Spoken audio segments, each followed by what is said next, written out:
சக்தி, ஆனாலும் நீ உண்மையை மறைச்சிருக்க கூடாதும்மா. நீயா போய் சொன்ன? என் பொண்ணு அப்படி இல்லையம்மா.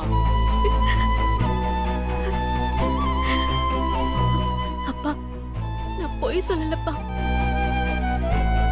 எங்களுக்குள்ள எதுவும் இல்லைங்கிற விஷயத்த ஓப்பனா சொல்ல முடியாம தான் நான் தயங்கிட்டு இருந்தேன்.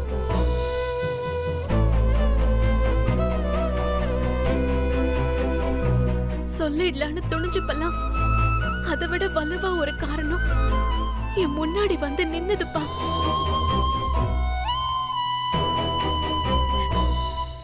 இப்ப சொல்லுவான் அப்ப சொல்லுவான்னு நான் பயந்து நின்னது ஏன் தப்புதான்.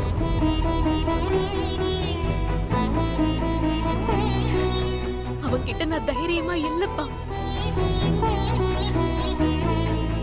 தைரியமா இருக்கிற மாதிரி நடிக்கிறேன்.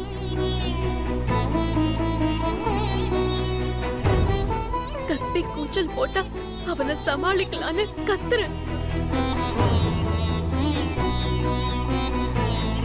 மத்தபடி அவனை எதிர்க்கிற அளவுக்கு என் மனசுல இன்னும் தைரியம் வரலப்பா.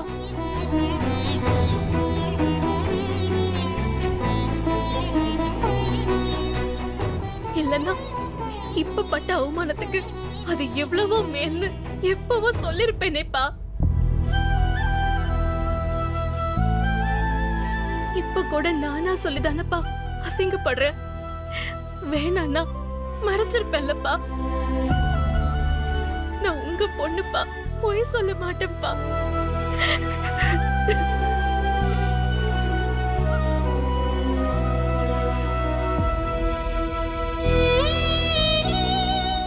நீ எதுக்கு எல்லாருக்கும் பதில் சொல்ற?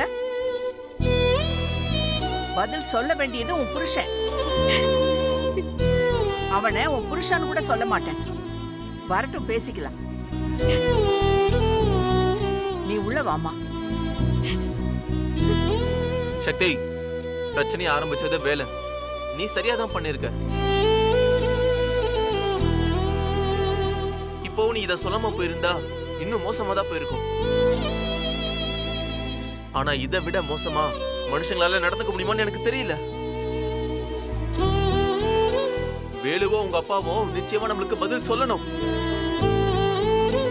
கல்யாணம் வரைக்கும் அவங்க நம்ம கிட்ட நடந்துக்கிறது வேற. இனி நாம அதை அவங்களுக்கு திருப்பி கொடுப்போம்.